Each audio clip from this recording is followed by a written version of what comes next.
Okay, we're live. Hi, this is William Ramsey. Welcome to William Ramsey Investigates. On today's show, I have a very special guest. His name is Paul Cardin. His last name is spelled Cardin. He comes to us from the UK. He just published a book, March 2022. Title of the book is Return to Bomb Alley, 1982, The Falklands Deception. And Paul was involved in that event that happened about 40 years and a month ago. So 4 decades ago was when the conflict started. But Paul is now a busy activist and blogger based in the United Kingdom. As a Falklands veteran, he decided it was time to write about his concerns over Margaret Thatcher's 1982 recapture of the islands. And this is the detailed account that's included in this book. He was also, as a UK employee, he was the target of 2 attempts to sack him from his job. He came through victorious both times and retired at age 50 in 2009, securing his pension. He's helping others who've been bullied or intimidated in the workplace, something I can relate to. Also ran a transcription company, which has been trading since 2010. He's married with 2 young daughters and lives in Wallasey, Merseyside, UK, right across from Liverpool. So Paul Cardin, welcome to the show. Thanks, William. And so people, maybe most of my audience is in the United States. Can you talk about your background, how you got involved in the military, in sailing, and what led you, or how this process began that led to the Falklands conflict? Yeah, sure. If I go right back to as a 10-year-old child here in Wallasey, I was born in Wallasey. We used to have a TV program called Blue Peter. Now, this was on BBC television, and there was a daredevil on there by the name of John Noakes. And he used to do all these crazy stunts, and he'd take camera crews with him.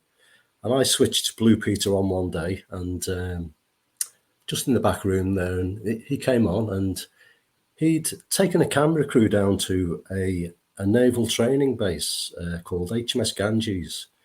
Now, this was on the east coast of England in Suffolk. And the reason he'd taken the camera crew was because down there, on this shore base, there was a huge sailing mast that they built from two old sailing ships. And this thing was about 140 feet tall. Now, every year, they used to get about 80 trainee sailors, dress them in their uniforms, and then they'd climb to the top of the mast very slowly. I mean, they wouldn't get away with it these days. It'd be so dangerous. But back then, you could do it. And John Noakes started climbing the mast with all these sailors, and I was just, wow, what's going on here, and then I watched them climbing up, and then the bravest of those young boys got right to the very top, and at the top of the mast, if you can picture it, there was a wooden disc about a foot in diameter, and this young sailor clambered up onto the top with John Noakes next to him, and this young lad stood to attention and saluted like that. And I was just amazed, and I thought, wow. And I think that sort of planted the seed for me. And I thought, wow, I think I want to do that. I want to join the Royal Navy. So 6 years later, I did at age 16 and a half, And I made the journey down there to HMS Ganges, and I did my basic training down there. That was in 1976, in February 76. And the reason I joined the Navy is because I didn't fancy joining the army because of what was going on in Northern Ireland at that time.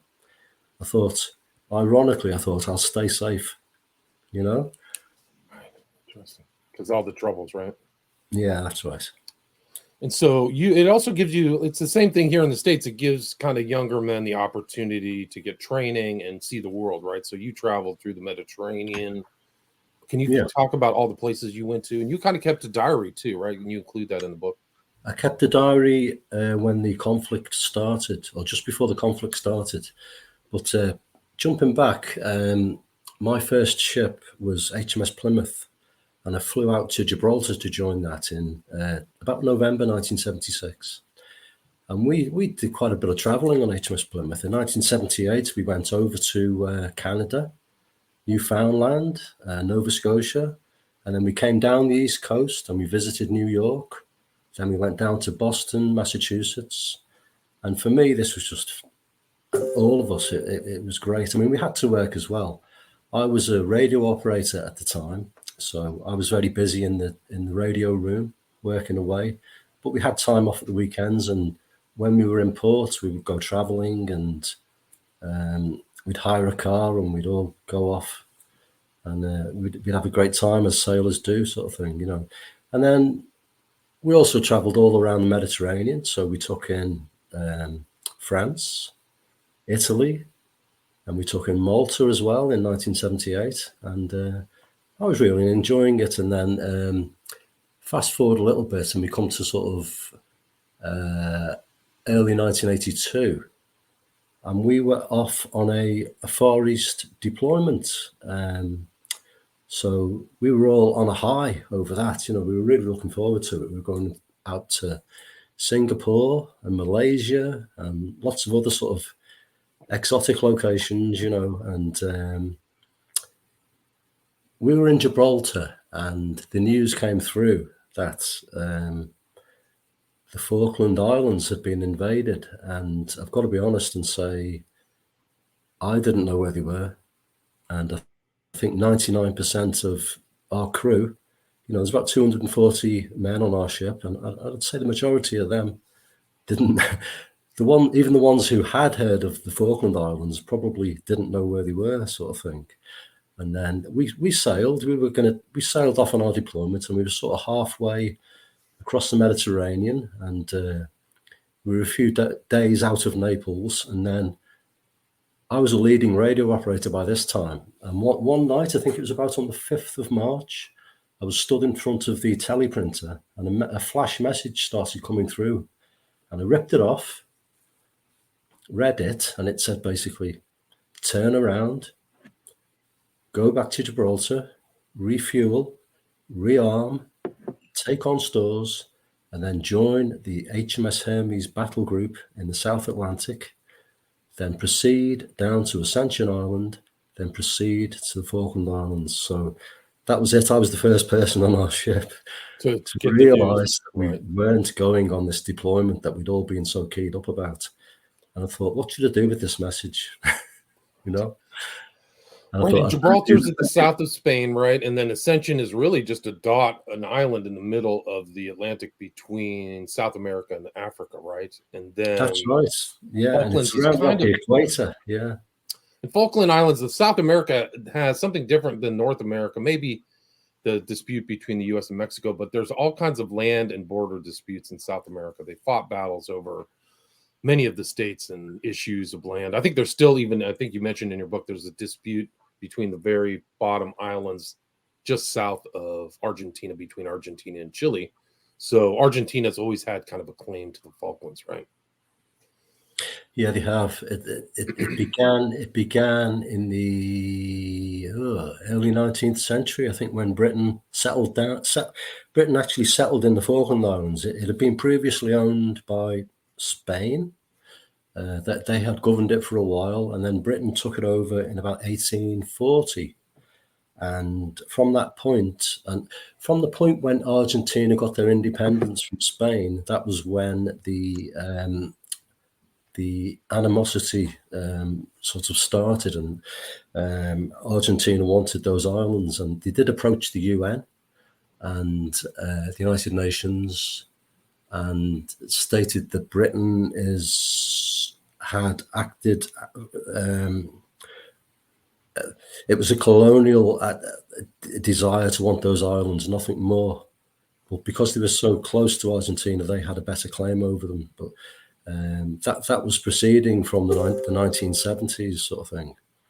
And it didn't really get anywhere because the Falkland Islanders, the British government decided that the Falkland Islanders would have the last say on whether they wanted to be ruled by Argentina. And because they didn't want to be, then that was that was a sort of sticking point, and it never went anywhere. It's very rural, right? It's not very populated, more sheep than people, and it's in the South Sea. It's kind of cold, and I don't know what the weather's like there, but the weather is really cold down there. Yeah. Sort of, I think June onwards it gets really cold.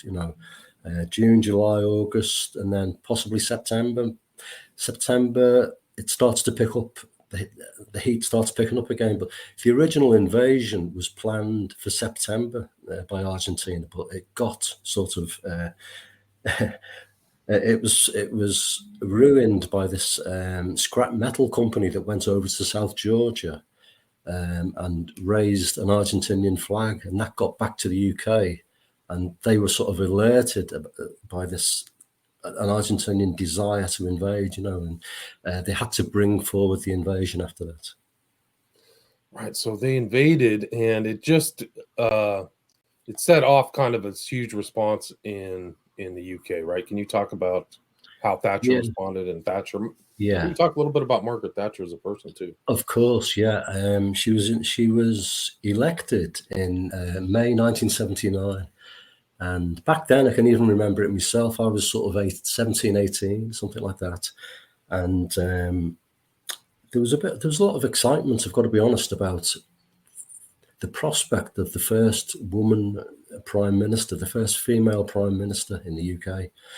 So a lot of female voters thought, this will make a nice change, With hindsight, they might not be thinking that, but back then they didn't know, and they thought, well, yeah, let's give her a try. And she was voted in, and I think she had about a 30-seat majority. So it's not a huge majority, but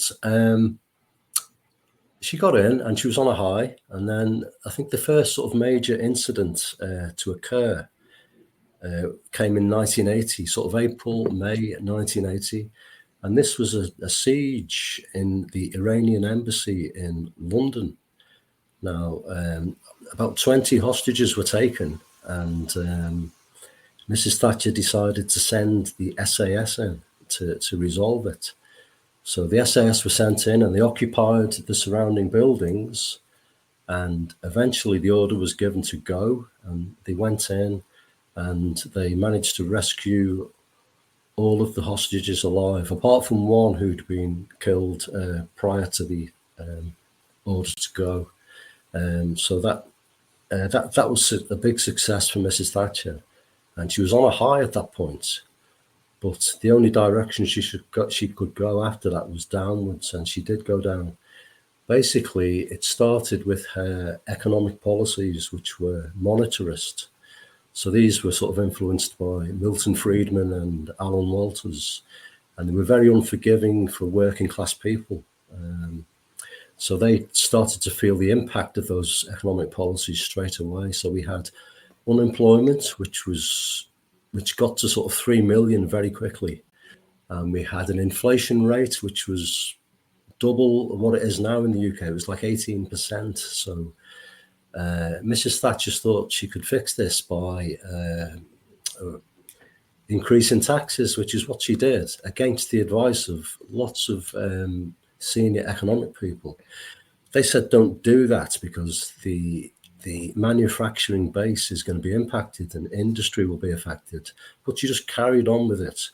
And, there was this phrase, the lady is not for turning, and this lady wasn't for turning, and she wasn't listening to anybody, and she carried on.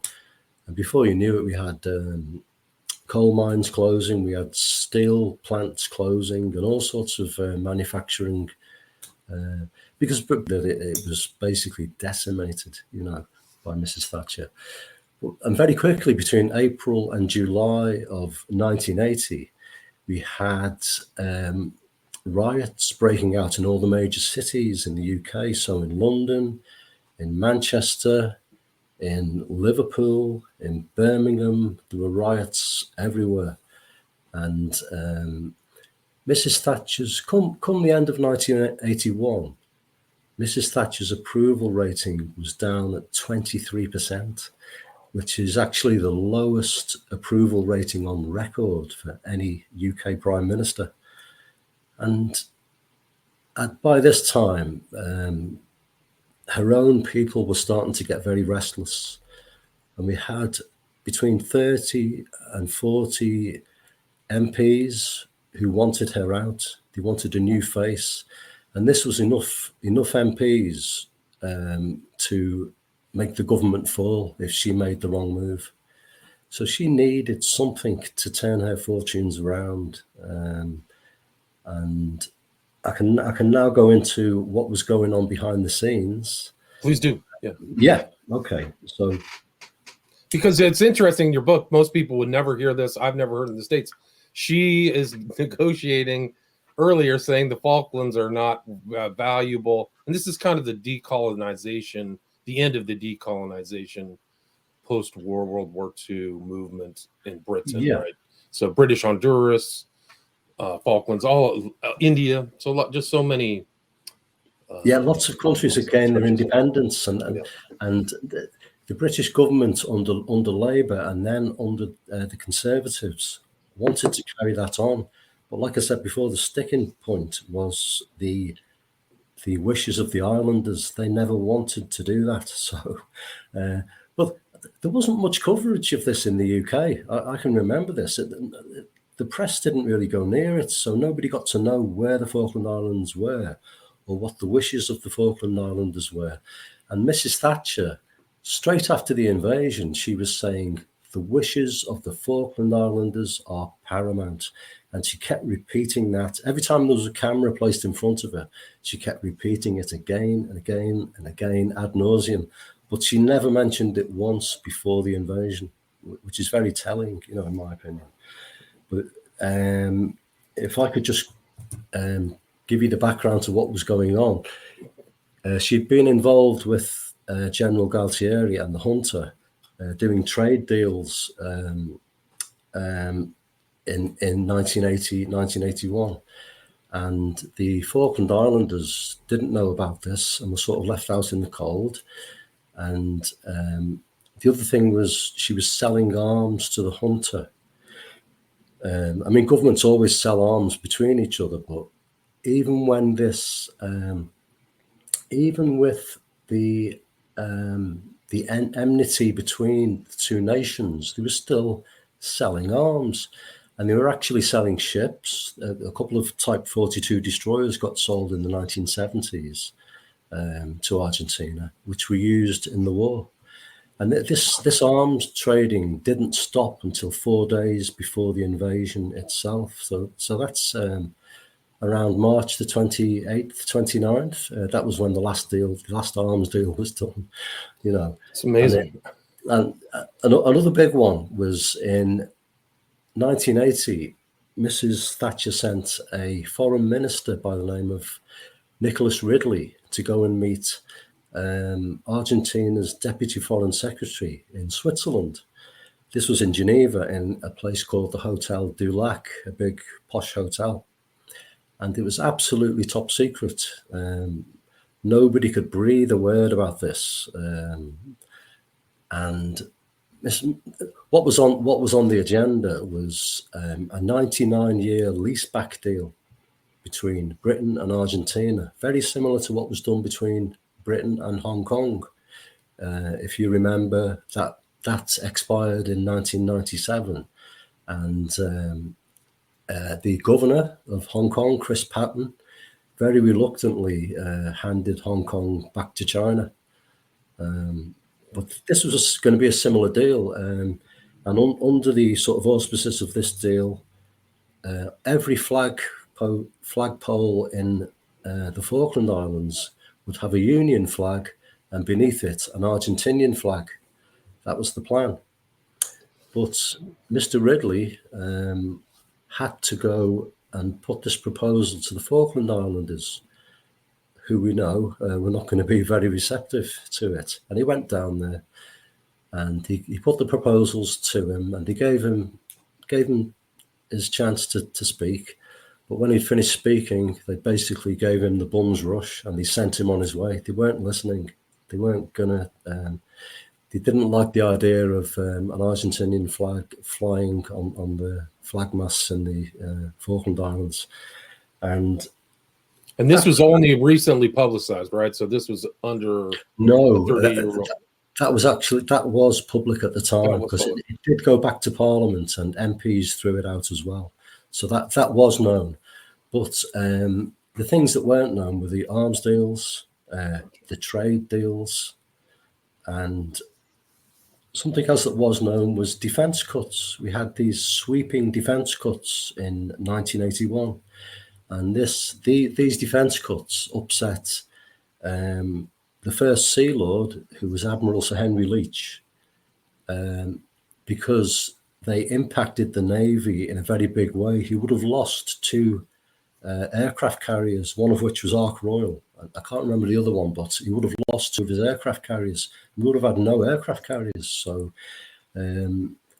he responded to Miss Thatcher and sent her a letter saying, look, I need a Navy that can react at the drop of a hat. It's got to be able to respond if there's an incident somewhere. We've got to go and send our ships and be able to react. But Mrs. Thatcher wasn't listening to him. She wouldn't even give him the time of day. She wouldn't meet him. And then Lord Carrington, who was the Foreign Secretary at the time, he said he noticed that HMS Endurance was going to be decommissioned. Now, that ship was the guard ship for the Falkland Islands. So that was a presence there that the Falkland Islanders could look at and think, they do care about us. They've got a ship there to react if anything happens. And Lord Carrington said, not only is it a defensive, not only is it a piece of defence that we've got that ship there, it's also a political statement to say that we care about the wishes of the islanders and we care about protecting them. But she didn't listen to Lord Carrington. And 4 days after the invasion, he resigned, the 6th of April, 1982. So she's just ploughing on like this. And pretty soon, the Argentinians pick up on this and they notice that, it just looks like Mrs. Thatcher doesn't care about these islands at all, and very late on, in about February or March 1982, the British Embassy in Buenos Aires sent a cable to Mrs. Thatcher saying that the press in Argentina were talking about the prospect of the islands coming back to them. So the Argentinian people got to see that something was afoot, and they sort of got the idea that Mrs. Thatcher didn't care about those islands, or Britain didn't care about those islands, and they were probably prepared to see them go, Right. So they had that thing. It's almost like the same thing happened between Iraq and Kuwait here in the States. There's all kinds of signals. Oh, Kuwait doesn't matter, and it's almost like the same thing happened. I mean, it's all played through. It was sending very clear signals to Argentina, and I think General Galtieri. It wasn't just this idea that he could have a distraction from his economic failure, He was a military. He probably thought, I could invade there and it's not going to be contested. They're not going to react, and I'll be able to walk away with those islands, and my people will love it, But that didn't happen, as we know. Right. I mean, so they were thinking, oh yeah, this is going to be a cakewalk and walk in the park. So you're being sent. You come out of Gibraltar, Ascension, going south, and I mean, the conflict got pretty intense, didn't it? I mean, there were a lot. You say 907 people died, right? Well, there were 900 plus died. Yes, there were 255 British and 700 plus Argentinians died, and 3 civilians. Which it sounds very small these days after what's happened in Iraq and Afghanistan, but 3 civilians died through friendly fire, actually. But to pick up from the sort of start as we were sailing south, there were peace proposals being made, and Alexander Haig, the Secretary of State, the American Secretary of State, he was the go-between between the two nations, and peace proposals were coming and going. We were seeing them. I was seeing them because I was in charge of the Starboard Watch radio team. So that was me and 6 guys. We would have BBC World Service on, and to be honest, we used to get more information coming out of the radio, the World Service, than we did from the equipment that was around us. Sometimes. But we'd be monitoring these peace proposals and watching them come and go. And to be honest, both governments were using them as a means to sort of pretend they were listening, but sort of arming at the same time. All that was going on. And there was one very important peace proposal that came to fruition at the end of April. So this was just before the Belgrano was sunk. And it was a Peruvian peace proposal. It came from President Belaunde in Peru. And he called Charles Wallace to his office. That was the UK ambassador. He had a 7-point peace plan, which he gave to Charles Wallace, and Charles Wallace sent it by telegram to the UK, to London, on the 1st of May. Now, on the 2nd of May, the Belgrano was sunk. And Mrs. Thatcher was later challenged on TV, on a programme called Nationwide, by a lady called Diana Gould, who asked Mrs. Thatcher, why did you not respond to the telegram that had been sent the day before? And Mrs. Thatcher responded by saying she hadn't received the telegram until after the attack. And then people sort of in the know worked out that she hadn't received the telegram for 17 hours. Now, we know telegrams take seconds to arrive. And I knew that as a radio operator. So I've never seen an acceptable reason for the delay. She must have known about that peace proposal, but she didn't publicly react to it or respond. And then the next thing you know, the Belgrano is being sunk with the loss of 300 plus lives. And that's controversial too, because the UK put in an exclusion zone. Nobody comes inside of this zone, and the Belgrano was outside of that, right? Yeah, that's right. She was outside, and she'd actually been sailing away from the task force, away from the Falkland Islands, and on a westerly course for 14 hours. Okay, she could change course at any moment and start going the other way and start going back towards the task force, but she'd never done that, and she was torpedoed by the Conqueror, HMS Conqueror, and sunk. But there's another story around this as well, which is Rear Admiral Sandy Woodward was the guy in charge of Operation Corporate, which was all of the UK ships down in the South Atlantic. And he answered to a guy called Admiral Fieldhouse, who was based in Northwood in London. So Admiral Fieldhouse was in overall charge, but Rear Admiral Woodward was in charge of the ships and the planes. Now, Rear Admiral Woodward, 10 years after the Falklands, eventually published a book called 100 Days. And inside that book, he told us about a pincer movement that was developing at the time. So on the 1st of May. Now, the pincer, if you can imagine, where's my hands? Sorry, where are we? Everything's opposite, but there's the pincer. Right. The sort of northern claw of the pincer was an Argentinian aircraft carrier called the Vicentento de Mayo, or the 25 de Mayo. That's the northern claw. That was about 150 to 200 miles away from the task force. The southern claw of the pincer was the Belgrano. That was 350 miles away from the task force on the 2nd of May. Now, I need to talk about the armaments of each vessel. So the southern ship, the Belgrano, had 15 6-inch guns. And the Belgrano had been built in the Second World War. It was a former US vessel, USS Phoenix. It was there at Pearl Harbor, and it survived that. But it was later sold to Argentina and became the ARA Belgrano. 15 6-inch guns, 10 5-inch guns. So it really packed a punch. Back in the Second World War, during those sea battles used to have, it could have knocked hell out of any ship that came within range of those guns. Now, it was 350 miles away, and the range of its guns was 14 miles. So it needed to reduce that distance by 336 miles to become a clear and present threat to us. Okay.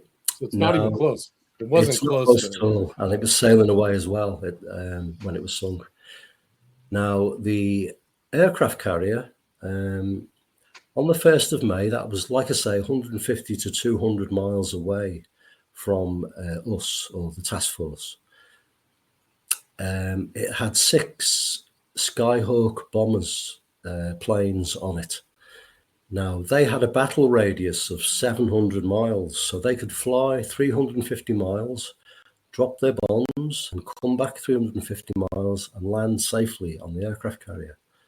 But, now this is a very big but, on the 1st of May, if I left the radio room and went up top and had a look and scanned the horizon, it was absolutely flat.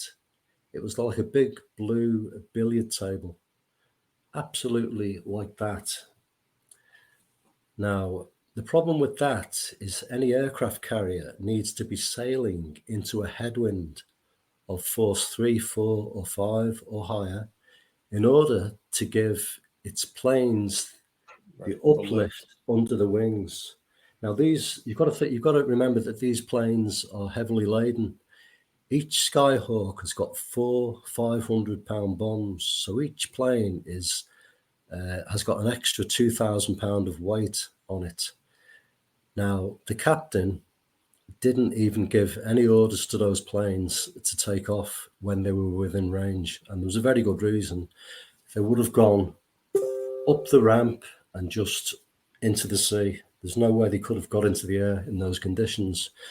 So I think when Admiral Woodward eventually told us about this threat 10 years later, which I've got questions about that anyway, but when he eventually told us about this threat, I think he'd either made a mistake or was telling fibs, because he's obviously a very clever man and he knows the capability of his enemy. And he would have known that those planes could not have taken off on that day. Whereas his planes could have taken off because he had vertical takeoff and landing Sea Harriers, so he could have sent his planes off, but the Argentinians couldn't have on that day. Right. So there's a lot of sketchy things that happen in that conflict.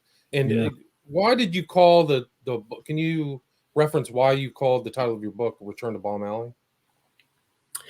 Because Bomb Alley was the nickname for San Carlos water.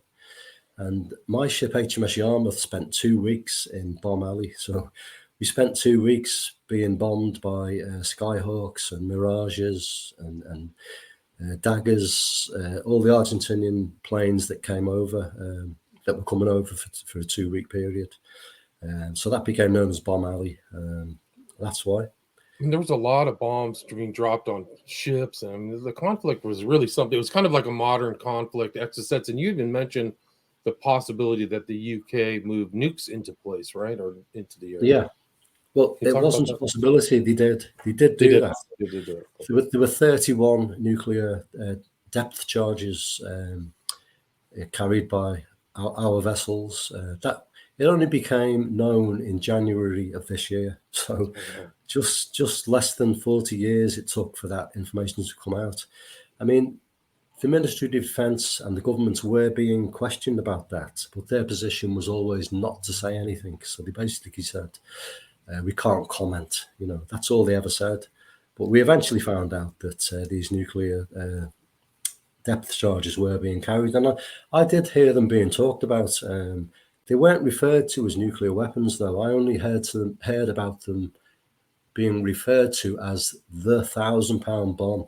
So and I thought, my sort of ears went up and I thought, why are they talking about the 1,000-pound bomb?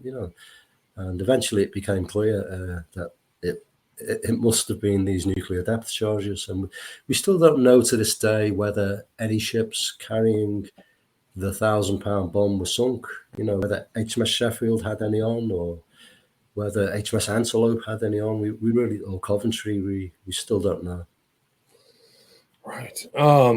Yeah, and there was a treaty, the Telco Treaty, no nukes in the area. So that That's was it. right. We were a signatory to that, so we were breaching that treaty. Right. And also I wasn't the head, wasn't Galtieri involved in Operation Condor too? So like He there was was. all okay. Can you talk about that? Yeah, back in the 70s, Kissinger and Nixon got their heads together and decided that they would have a drive to remove what they called the communist influence in South America. And this was Operation Condor, and lots of countries, Brazil, Argentina, and lots of others. In Argentina, it was known as the Dirty War, and basically they would knock on the door of suspected communists in the middle of the night, drag them off to be tortured and killed and probably buried in shallow graves. This is back in the 1970s and in the early 80s. And it went on for quite a few years, and tens of thousands of people were killed. And I mean, Henry Kissinger is still on the loose now. I spotted him the other day at Davos, so people are still giving him a lot of respect when he should be behind bars, as far as I'm concerned. Yeah, I mean the overthrow of Allende in Chile too Yeah, was part of that whole thing. That was the first 9/11. That was in the that's early right. 70s. Yeah. So Yeah, Galtieri was part of that whole thing, and yeah. the Thatcher, like you state in your book, she benefited from the victory, right? Like she played it for domestic benefit, She right? did. She did, because she'd managed to hide all the hidden things had been hidden for the next 30 years. So they didn't come out until 2012. And even then, I was talking earlier about telegrams. I noticed while I was researching the book that all incoming telegrams from the South American continent have been embargoed until the year 2052. So they basically banged another 40 years on top of that. Now, I think that telegram I was talking about that was sent that had a 17-hour delay, I think that's going to be one of them, because that will have timestamps on it for when it was sent and when it was received, and that will give everything away. So I think what they're doing there is they're protecting Mrs. Thatcher's legacy, which came in for a bit of a battering, as you'll know, when it was discovered that she was meeting a person called Jimmy Savile. She was inviting him to Chequers. Now, Chequers, for your viewers, is the country home of the UK Prime Minister since 1921. So Mrs. Thatcher was meeting Jimmy Savile, and she met him 11 times. And I've worked out that she must have met him in 1979, right through until 1990. All those 11 New Years, she was meeting this fella, and he was a paedophile. He was a child rapist and a necrophiliac. And she didn't just have Savile as one of her close friends. She had Chile's General Pinochet as a very close friend as well. Wow, I didn't know that. And she never criticized Pinochet for his involvement in Operation Condor. He was disappearing tens of thousands of his own citizens, along with Galtieri, and Mrs. Thatcher never ever criticised these people. She just said nothing about it. They were really brutal. Pinochet was incredibly brutal in that takeover, Yeah. the September 11th takeover. I think it was 72. Mm. But yeah, so I mean, this is all taking place in that environment. Galtieri, probably propped up by the CIA, the U.S., and Yeah. he's destroyed by this conflict, right? This is pretty much the nail in the coffin for him, right? It was. He was only the country's leader for a year, between 1981 and 1982, and eventually he ended up in prison, and I think died shortly after. Yeah. Right. Yeah. So and Thatcher came out great, and it was the Falklands to this day are still UK property, correct? That's right, yeah, and along with Ascension Island, which is UK property. Ascension Island has got a huge airstrip on it, and we could never have pulled off this victory without Ascension Island, and that's how it remains now. The population back in 1982 of the Falkland Islands was just 1,800 people. And even back then, I was only 22, and I was thinking, why are we sending 30,000 sailors, soldiers, and airmen to rescue 1,800 people who we'd never heard about? You know, it didn't really make sense to me. And then later on, when I'm researching the book, I'm discovering things like Mrs. Thatcher's husband, Dennis, was actually a director of the Falkland Islands Company. And that was an undeclared interest, which never came out until way after, the victory and the return of the Conservative government. And I think I sent some information to you, which talked about 90% of the Falkland Islands land, including all the sheep farms, was actually owned by absentee landlords who were based in the UK. So when Mrs. Thatcher was going on about, the interests of the Falkland Islanders is paramount, she didn't mention these landlords who actually owned the land. And it was obviously their interests that were paramount, but she never told us about that.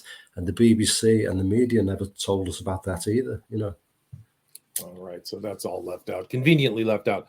Kindness as asking you a question. Paul, what would you say was the biggest deception at play? The biggest deception of them all was the behaviour of Mrs. Thatcher and her ministers behind the veil, you know, which wasn't revealed to the public and still hasn't been revealed to this day. We got a certain amount of information in 2012, but I think she basically tempted General Galtieri into a trap and he fell for it. That was the biggest deception of the lot, because her behaviour changed completely after he'd fallen into that trap. Right. So it's just like Saddam Hussein and here in the States and the invasion of Kuwait and all the propaganda surrounding that and all that stuff, and all the ministers. And very complex. Really great discussion. Yeah. Anything you'd like to add or anything I missed? We're about 40 minutes. Well, there's so much to go into, really. I mean, let me just jog my memory. Well, have people, let's get them to go get the book, because you have it all in that book. You have all of your notes, your diaries included in that. You have a first-person account of the conflict, so it's all there. I would definitely recommend people check that out. It's all there. One other issue I go into is back in the 70s, I think in about 77 or 78, one of the multinational oil companies did some prospecting in that area. They didn't come back with anything positive about oil, but some of the geology seemed to indicate that there may be oil there. And since then, we've discovered that there is. But I think that may have swayed Mrs. Thatcher as well in her decision to send 30,000 men to rescue 1,800 people. The possibility that there may have been oil there. Plus, there were the strategic influences. You know, we don't explore Antarctica, which for those who don't know, there's a landmass beneath the ice in Antarctica. And in that landmass, there probably is going to be oil and minerals, and it's all beneath the ice and it's beyond reach. But in the future, it could be somewhere that countries will explore. And I think Mrs. Thatcher will have had that in mind when she decided to send the task force down there. Right. And so the best place to get the book is on Amazon. Is that correct? There's a Kindle version and a paperback version, right? That's right, on Amazon. But if you just go to any web browser and type in the name of the book, Return to Bomb Alley, The Falklands Deception, or type my name in, your screen will fill with, there's about 32 different places, including Amazon, where you can get this book. Yeah. It's only 168 pages, so it isn't the biggest read. You could probably read it in an hour and a half, but I've packed a lot of information into it. Right. First person, you were there 40 years ago. Yeah. And for people who want to reach out to you to continue the discussion, do you have any social media or an email I can put in the show notes? Yeah. I do run a blog, and it's called wirralinittogether.blog. That's a WordPress blog, and that's been running for about the last 8 years.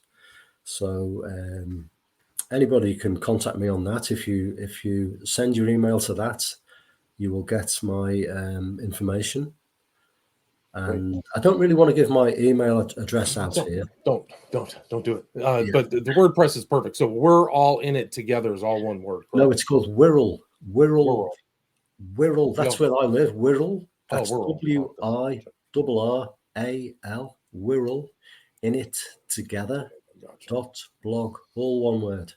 Great. Perfect. Yeah. And again, the title of the book is Return to Bomb Alley, 1982, The Falklands Deception, and the author is Paul Cardin. So, Paul, thanks so much for your time. Brilliant. Thanks a lot, William. Take care. Cheers. Stay there.